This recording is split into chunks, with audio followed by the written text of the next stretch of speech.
At sa pagpapatuloy ng ating recap, dumating si Lu sa tindahan ni Sakamoto ng 2 oras na late at agad itong napansin ni Shin. Hinarap niya si Lu at tinanong kung bakit siya sobrang late at sa halip na magpaliwanag, binaliwala ito ni Lu at binanggit na maliit na bagay lang ang pagkakadelay niya. Naiinis na si Shin kaya't sinabi niyang hindi maliit na bagay ang 2 oras na pagkakalate. Nang mapatingin si Shin sa refrigerator at napansin niyang magulo ito, itinuro niya ang kalat at sinabing maling-mali ang ginagawa ni Lu. Hindi natitinag si Lu at walang pakialam na sinabing hindi naman mahalaga ang pag-aayos at lalong uminit ang ulo ni Shin at binanggit na halatang wala itong karanasan sa trabaho. Sagot naman ni Lu na sa sarkastikong tono, na may karanasan siyang tumulong sa kanyang ama na magbalot at maglibing ng mga katawan sa ilalim ng lupa. Napatahimik si Shin sa narinig at galit na lumapit kay Sakamoto at hinihimok itong tanggalin si Lu dahil hindi raw ito bagay sa trabaho. Hindi pinansin ni Lu ang sumbong at inulit na hindi mahalaga ang pag-aayos ng mga bagay. Pinilit ni Shin na mahalaga ang tamang kaayusan sa trabaho ng tindahan. Sa wakas ay nakialam si Sakamoto at sinabing huwag masyadong magsalita ng masama si Shin kay Lu. Tumingin siya kay Lu at kalmadong hiniling na humingi ito ng paumanhin kung malilate pa ito sa susunod at natigilan si Shin at si Lu, parehong hindi makapaniwala sa napakakalmado at diplomatiko na ugali ni Sakamoto. Napansin ni Sakamoto ang kanilang mga gulat na ekspresyon at tinanong kung bakit sila nakatingin sa kanya na parang nakakita ng multo. Pagkatapos ay inutusan niya si Shin na sumama sa kanya sa labas at sinabing maghanda si Lu ng mga pork dish na inorder niya. Sinabi ni Shin na simula nang sumali siya sa tindahan at hindi pa niya narinig na ganito karami ang sinabi ni Sakamoto. Sagot naman ni Sakamoto na tila normal lang ang ganitong pagsasalita niya at biglang walang kaabog-abog. Binalaan niya si Shin na tigilan ang masyadong pagsasalita o papatayin niya ito. Nabigla si Shin at naisip kung gaano nagbago si Sakamoto at napansin niya na malayo na ang ugali nito sa dati nitong tahimik na pagkatao. Maya-maya ay biglang pumasok ang isa pang Sakamoto sa tindahan, dahilan para lalo pang malito at mabigla si Shin. Ang orihinal na Sakamoto ay nanatiling kalmado at naupo habang ang bagong dumating ay binati siya. Biglang umatake ang pangalawang Sakamoto gamit ang kutsilyo ngunit mabilis itong naiwasan ng tunay na Sakamoto, na agad na naglagay ng sandata sa leeg ng impostor. Umatras ang peking Sakamoto at biglang tumawa habang nagbabago ang anyo nito at ibinunyag ang tunay na pagkatao at binati si Sakamoto bilang isang matagal ng kakilala. Sinabi ng impostor na marami pa siyang nakatagong mga galaw na nais niyang ipakita. Habang naguguluhan si Shin sa presensya ng estrangherong ito ay naisip niya kung sino ito at bakit hindi niya mabasa ang iniisip nito. Tumawa ang estranghero at humingi ng paumanhin sa naunang pag-atake, saka ipinakilala ang sarili bilang isang matagal ng kaibigan ni Sakamoto na may tusong ngiti. Sinabi ng estranghero na 18 taong gulang siya at may-ari ng tindahan sa parehong kalye kaso hindi kumbinsido si Lu at itinuro na wala namang ibang tindahan malapit doon. Dagdag pa ni Shin ay masyado raw bata ang estranghero para maging matagal ng kakilala ni Sakamoto.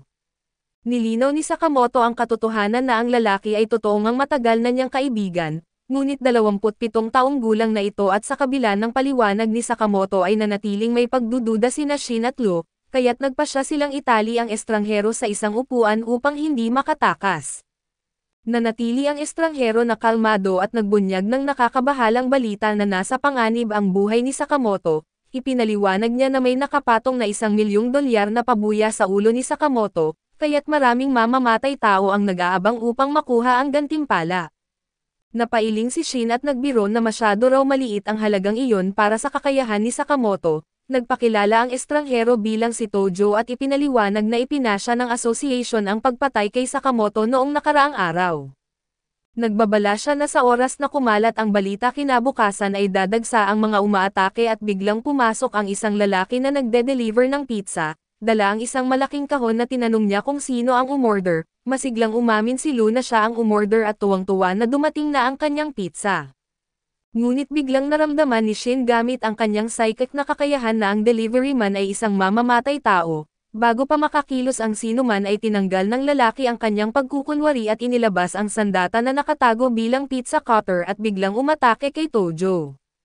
Idiniin ng assassin ang talon sa leeg ni Tojo at nagbantang papatayin ito kapag gumalaw ang sinuman. Ibinabaling ng assassin ang atensyon kay Sakamoto kaso halatang naiinis dahil kalmado lang si Sakamoto at nagpatuloy sa pagkain na parang walang nangyayari. lalo itong nagalit at sumigaw na sinasabing binabaliwala siya kahit nagbabanta na ito.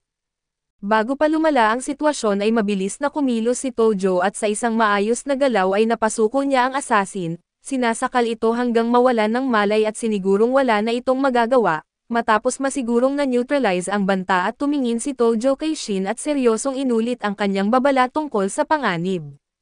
Mungkahi ni Tojo na magsanib puwersa sila upang harapin ang paparating na mga kalaban subalit na natiling kalmado si Sakamoto at inutusan si Tojo na pakakawalan ang assassin at palayasin ito.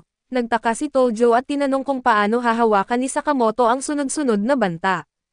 Biniro pa niya si Sakamoto kung ano ang gagawin nito sakaling si Tojo mismo ang maging kalaban, ngunit agad din itong binaliwala bilang biro at sinigurong hindi siya kabilang sa mga umaatake at bago umalis, iminungkahi ni Tojo na maaaring oras na para bumalik si Sakamoto sa labanan at muling lumaban sa tabi niya. Habang palabas na si Tojo ay tinawag siya ni Sakamoto at tinanong kung sino pa ang naghahabol sa kanya, ngumisi si Tojo at sinabing classified ang mga detalye ngunit pinaalalahanan niya si Sakamoto na manatiling kalmado at mahinahon, lalo na't kilala ito sa kanyang nakaraan sa pag-aalis ng napakaraming kalaban. Nagtanong si Lu na nagtataka kung lahat ba ng mga mamamatay tao ay gagamit ng mga disguise tulad ng ginawa ng pizza delivery man. Tumawa si Tojo at umamin na hindi niya iniisip na ganoon ang lahat ngunit binalaan niya na ang mga assassin ay hindi palaging predictable. Habang binubuhat ang walang malay na pizza delivery man, humarap si Tojo kay Sakamoto at sinabi na isang karangalan ang muling makaharap siya sa isang pribilehiyo bago ang maaaring maging katapusan niya. Bago pa makakilos ang sinuman ay biglang naglaho si Tojo at sobrang bilis na hindi na masundan ni Shin. Pagkaalis ni Tojo ay binanggit ni Lu ang kanyang plano na bumalik sa China at habang nagsasalita si Lu, napatingin si Sakamoto sa hindi pa nabubuksang pizza at samantala sa ibang lugar sa headquarters ng association, isang cleaner ang nagpakita ng inis. Hindi niya maintindihan kung bakit kailangang maglaan ng napakaraming pagsisikap upang alisin si Sakamoto. Lumapit siya sa isang kasamahan na isang lalaking mahaba ang buhok at sinabi na ang isang taong tinatawag na black figure ay mas mapanganib pa. Nagdalawang isip ang lalaking mahaba ang buhok bago sumagot at sinasabing hindi dapat baliwalain ang tunay na potensyal ni Sakamoto. Idinagdag niya na kung gugustuhin ni Sakamoto na maaari pa nitong patayin siya, naiinis ang cleaner at pasigaw na tinanong kung bakit pa ito kinakausap ng kanyang kasamahan. Nagsorry ang mahaba ang buhok na lalaki at inaming mayroon siyang ugali ng pagsasabi ng mga hindi kailangang bagay. Upang magbago ng paksa ay sinabi niyang nagugutom siya at nagmungkahi na umorder ng pizza. Biglang pumasok ang pinuno ng association sa kwarto at mahigpit na binalaan ang kanyang mga tauhan. Binanggit niya na ang pagbaliwala kay Sakamoto ay magiging isang fatal na pagkakamali. Dagdag pa niyang kailangang mahuli nila si Sakamoto sa labas ng pamilyar nitong lugar upang magkaroon ng pagkakataong talunin ito. Ipinapaalala niya na si Sakamoto ay dating bahagi ng kanilang grupo kaya't lalo itong naging mapanganib. Patuloy na nagdududa ang cleaner at tinanong kung bakit kailangang mag-ingat ng husto para sa isang taong 5 taon ng retirado. Pumayag ang lalaking mahaba ang buhok at sinabing maaaring humihina na ang kakayahan sa labanan ni Sakamoto. Naputol ang kanilang pag-uusap nang biglang lumabas ang imahe ni Sakamoto sa kanilang surveillance feed. Kalma at kumpiyansa at tumingin si Sakamoto diretso sa kamera at sinabi na hinihintay niya silang dumating sa kanya at nangakong ililibing niya sila sa tindahan niya. Napatulala ang mga assassin na hindi makapaniwala na nakita sila ni Sakamoto at bago pa sila makagalaw, binaril ni Sakamoto ang nakatagong surveillance camera na nasa loob ng pizza box at pagkalipas ng ilang sandali, si Sakamoto at si Shin ay nakaupo sa labas ng tindahan na pinag-uusapan ang mga nangyari kamakailan. Inamin ni Shin ang kanyang pagdududa kay Tojo na sinasabing hindi siya sigurado kung mapagkakatiwalaan ito, gayunpaman kung totoo ang babala ni Tojo ay malamang nahaharap sila sa matinding panganib. Kalma pa rin si Sakamoto at tiniyak kay Shin na okay lang sila sa ngayon at habang ine-enjoy ang masarap na pagkain at inumin, ngunit binigyang diin niya ang kahalagahan ng pagiging handa at sinabi niya na kailangan nilang pagbutihin ang kanilang mga kakayahan. Ipinapaalala kay Shin na ang kanilang mga kalaban ay maaaring manggaling kahit saan at maging sino man. Habang sila'y nag-uusap ay lumapit ang asawa at anak ni Sakamoto at tumatalon sa tuwa ang anak niyang babae, puno ng kasiyahan at masaya at puno ng sigla at inihayag ng anak ni Sakamoto na handa na siyang umalis. Nagtanong si Shin na nagtataka kung saan sila pupunta. Buong kasiyahan niyang ipinaliwanag na pupunta sila sa amusement park na isang lakad na matagal na niyang inaabangan. Medyo nalilito at inamin ni Sakamoto na hindi niya maalala na pumayag siya sa ganitong plano, ngunit agad naman siyang nagbigay at sumang-ayon na sumama. Kinabukasan ay nagpunta ang grupo sa amusement park at habang tuwang-tuwa ang anak ni Sakamoto, ang mga matatanda ay mabilis na nainip at napilitan silang sumama sa isang challenging na amusement ride, na nagdulot sa kanilang lahat ng pagkahilo at pagod. Halatang pagod at bumagsak si Lu sa isang bench at habang si Sakamoto ay napahawak sa kanyang tiyan at nagbubulungan na parang gusto niyang susuka, nagbiro si Shin na kalahating nag-aalala kung kailangan ba niyang tawagin ang doktor. Ngunit kumalma naman ang asawa ni Sakamoto at sinabing mabilis namang makakabawi si Sakamoto. Habang nagpapahinga ay napansin ni Lu ang isang magazine na hawak ng anak ni Sakamoto. Masiglang itinuro ng bata ang isang artikulo tungkol sa Sugar Bunny na isang malaking kuneho na matagal na niyang gustong makita. Habang iniikot ang mga pahina at nagbiro si Lu na ang kuneho ay kasing laki ng isang leader ng gang, ngumiti ang asawa ni Sakamoto at ipinahayag ang kanyang kasiyahan na magkakasama silang lahat, hinihikayat silang mag-enjoy sa araw na iyon sa kabila ng mga hamon.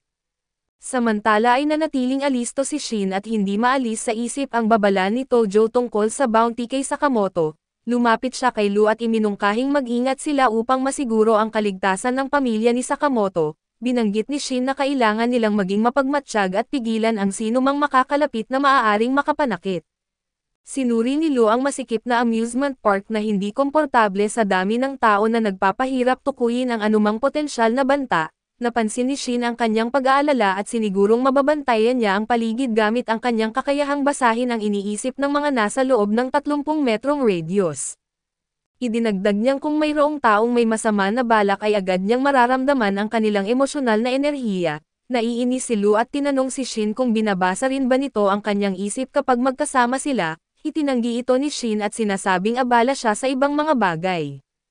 Medyo gumagaan ang pakiramdam ni Lu at sinabing ang kakayahan ni Shin ay kapaki-pakinabang na kahit medyo nakaka-invade ng privacy, makalipas ang ilang sandali ay naramdaman ni Shin ang presensya ng isang mamamatay tao. Nag-iba ang kanyang disposisyon habang binalaan si Sakamoto tungkol sa paparating na panganib.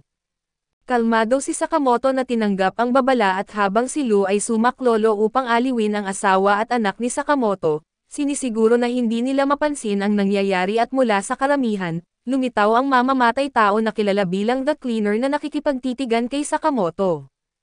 Tumitindi ang tensyon habang unti-unti silang lumapit sa isa't isa at tahimik na sinusuri ang bawat galaw. Bigla na lang umatake ang Cleaner at mabilis na naglabas ng kutsilyo mula sa kanyang kahon ngunit sa kidlat na bilis ay dinampot ni Sakamoto ang isang panulat mula sa bulsa ng assassin at ginamit ito upang tusukin ang katawan ng kalaban, na-neutralize ito sa isang mabilis at epektibong galaw. Dumating agad sina Shin at Lu na mabilis na kumilos upang maialis ang katawan ng mamamatay tao. Napansin ng asawa ni Sakamoto ang kaguluhan mula sa di kalayuan at nagtanong kung may kakaibang narinig ang sinuman. Samantala ay lihim na dinala ni Shin at Lu ang katawan ng assassin sa isang kagubatan sa labas ng lungsod. Habang nagtatrabaho ay hindi maiwasan ni Shin ang humanga sa kasanayan ni Sakamoto dahil sa na-neutralize niya ang Cleaner ng napaka-epektibo.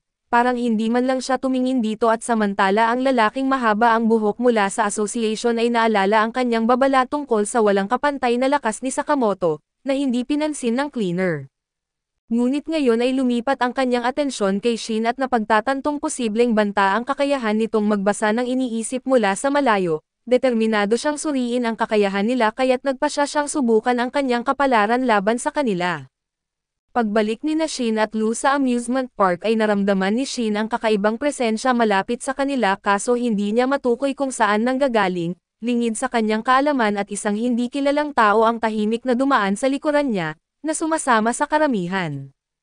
Sa kabila ng pagkabalisa ay sinamahan ni Sakamoto ang kanyang anak sa isa pang ride na kahit na hindi maganda ang pakiramdam niya dahil sa kanyang bigat, determinado siyang mapapasaya ang kanyang anak at sumunod sina Shin at Lu na sumakay din sa huling ride ng araw.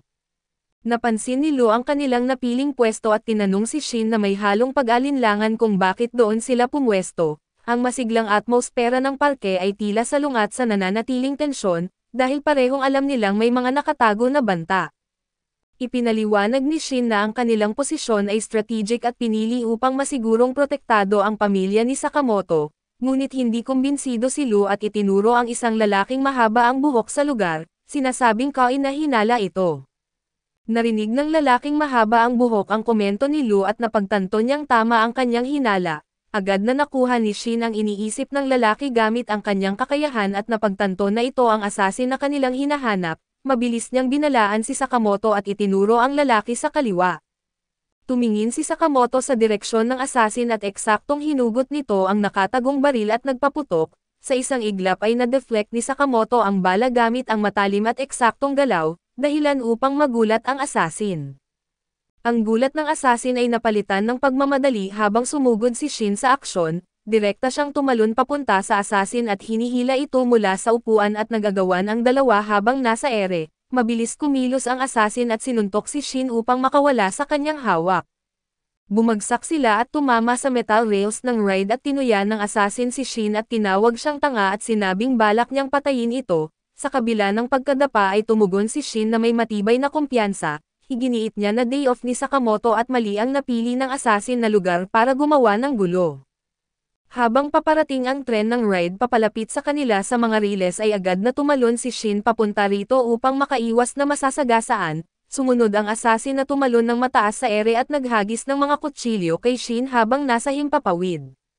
Naiwasan ni Shin ang unang kutsilyo kaso ang ikalawa ay bahagyang tumama sa kanyang tagiliran na nagdulot ng sugat, at nagpatilapon sa kanya pabagsak sa lupa at pagod at litong-lito at hirap si Shin na mag-focus muli.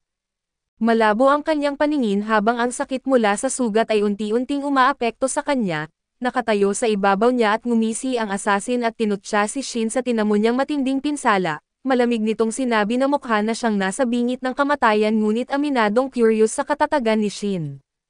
Sa kabila ng kanyang kalagayan ay matapang na sumagot si Shin na hindi pa siya patay at binalaan ang asasin na hindi magiging madali ang pagpatay sa kanya. Ngumiti ng mapanlate ang asasin na inaakusa si Shin na nagbubulag-bulagan at inihambing niya si Shin kay Sakamoto. Binanggit ang unang pagkakataong hinarap niya ang matatag na titig ni Sakamoto. Ayon sa asasin ay may hawig ang determinasyon sa mga mata ni Shin ngunit kulang ito ng tunay na lakas. Sinabi niyang ang mga mata ni Shin ay may marka ng isang mahina na isang taong kumakapit sa buhay, kaso natatakot na harapin ang kamatayan ng may buong lakas ng loob. Idinagdag niya na habang tumatagal ang buhay ng isang tao lalo silang nadadala ng takot sa kamatayan at natutulala sa anino nito. Itinuro pa ng asasin ang kabiguan ni Shin na ganap na maiwasan ang kanyang mga kutsilyo bilang patunay ng takot na iyon, sabay tuyain si Shin sa kanyang pag-alinlangan. Ngunit hindi natinag si Shin at sumagot siya na ang asasin ang walang alam na tinawag niyang mangmang ang asasin at sinabi na si Sakamoto ay hindi katulad ng iba. Buong kumpiyansang sinabi ni Shin na si Sakamoto ay walang takot sa kamatayan, lalo na kung malinaw ang kanyang layunin. Ipinaliwanag niyang nabubuhay si Sakamoto para protektahan ang kanyang pamilya at ang matibay na layuning iyon ang dahilan kung bakit siya hindi natatalo at hindi mapigilan sa harap ng anumang banta. Ngumisi ang asasin sa sinabi ni Shin at sinasabing wala siyang nakikitang tanda ng determinasyon na binanggit ni Shin. Kaso binaliwala ni Shin ang panlalait at iginiit na hindi mahalaga kung ano ang tingin ng asasin. Sa kalmadong tono ay idineklara ni Shin na iisang paraan lamang ang maaaring gawin ng asasin para umatake mula sa kanilang kasalukuyang posisyon, palihim na nililimitahan ang mga opsyon ng kalaban. Habang muling papalapit ang tren ng amusement ride ay gumawa si Shin ng maingat at maiksing talon. Pansamantalang nalito ang asasin at ginamit ni Shin ang momentum ng tren upang ilagay ang sarili sa isang upuan at magsimula ng kontra-atake, ngunit nagawa ng asasin na pigilan ang kanyang mga pag-atake ng may kahusayan. Naglabas ng kutsilyo ang asasin at naglunsad ng sunod-sunod na pag-atake at sa bawat galaw ay naiwasan ni Shin ang mga suntok ng asasin ng may sukdulang katumpakan. Habang tumatagal ang laban ay nagiging mas malinaw ang isip ni Shin. Inaalala ang mga naunang sandali ng kanilang sagupaan. Unti-unti niyang nabubuo ang pattern ng mga pag-atake ng asasin at nang makita ang tamang pagkakataon ay dinakma ni Shin ang asasin at sabay silang tumalon mula sa tren ng amusement ride. Bumagsak silang dalawa sa gitna ng isang stage performance sa ibaba na nagdulot ng maliit na pagsabog mula sa mga pyrotechnics. Isa sa mga performer ay nagulat at litong-lito ang nagtanong sa asasin kung sino siya at naasar sa pagkaantala. Inis na binalingan ng assassin ang nagtatanong na nagbanta ang assassin na papatayin ang performer kung hindi ito aalis sa entablado, bago pa siya makakilos na isa pang performer na isang malaking mascot na kuneho, ang sumingit at hinikayat ang takot na performer na tumabi. Inihayag ng mascot ang sarili nito bilang si Shin na nagbihis ng disguise at handang harapin ang assassin na hindi natitinag. Inilabas ng assassin ang isang hanay ng mga kutsilyo at idineklara ang intensyon niyang patayin si Shin, ngunit bago pa niya matapos ang kanyang pagbanta ay agad na sumugod si Shin, ibinagsak ang isang malakas na suntok na nagpa-atras sa assassin.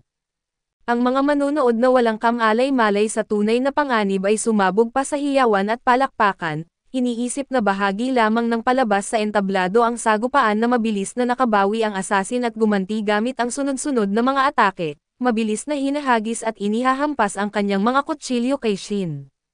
Ngunit madiskarteng naiwasan ni Shin ang bawat atake at ang kanyang mga galaw ay kalkulado at maliksing parang agos ng tubig. Nang makita ang isang pagkakataon ay sinamantala ito ni Shin at muling pinatamaan ng isang solid na suntok ang kalaban, dahilan upang mapa-atras ito muli. Samantala ang asawa ni Sakamoto na nakaupo sa gitna ng mga manunood ay lumingon sa kanya at nagkomento kung gaano ka-realistic at nakakasabik ang palabas sa entablado. Napansin niyang tahimik si Sakamoto at sinabi sa kanilang anak na ang kanilang ama ay sobrang tutok sa performance. Sa katotohanan ay tahimik na ginagabayan ni Sakamoto si Shin na nagbibigay ng mga palihim na tagubilin kung paano umiwas sa mga atake ng assassin, at kung paano samantalahin ang mga pagkakataon upang maka-counterattack. Sa pagsunod sa eksaktong payo ni Sakamoto nagawa ni Shin na iwasan ang bawat paparating na atake ng may tamang tiyempo. Sa wakas ay nagawa niyang maglunsad ng isang makapangyarihang suntok na nagpahandusay sa assassin, muling napa-atras ito habang pinilit na bumawi. Halatang natatarante na ang assassin na inamin niya ng malakas na hindi niya mabasa ang hindi inaasahang mga galaw ni Shin. Sa desperasyon ay sumugod siya kay Shin gamit ang isang matalim na atake at bahagyang tinamaan ang kanyang damit malapit sa mukha at napunit ang isang bahagi nito. Ang punit ay nagpakita ng nakakagulat na detalye na nakapikit ang mga mata ni Shin sa buong laban, nanatili sa kanyang pwesto ang assassin na tuluyang napahinto sa pagkagulat sa natuklasan at mula sa kanyang upuan at pinanood ni Sakamoto ang nangyayari ng may focus na tingin, isang banayad na ngiti ang nakita sa kanyang bibig at tahimik niyang sinabi na tapos na. Sa kabila ng lahat ay nakaramdam si Shin ng lakas mula sa hindi natitinag na tiwala ni Sakamoto at ang sarili niyang determinasyon. Kumilos siya ng walang pag-alinlangan at sa huling makapangyarihang suntok ay pinatumba niya ang assassin at nawalan ito ng malay, tuluyang tinapos ang laban. Nagpalakpakan ng malakas ang mga manunood at kumbinsidong nakapanood sila ng isang kamangha-manghang pagtatanghal sa entablado, na puno ng sigawan at hiyawan ang paligid habang ang palabas ay umabot sa dramatikong pagtatapos nito. Nagbigay si Sakamoto ng bahagyang tango at isang maliit na kilos bilang pagsang-ayon kay Shin. Ipinapakita ang kanyang pagsang-ayon at pagmamalaki at nang makita ni Shin ang kilos na iyon, tumugon siya sa parehong paraan na nagpapahiwatig ng kanyang pasasalamat. Kaso dito muna matatapos ang recap natin sa bagong anime na ito. Salamat sa inyong panonood hanggang sa muli.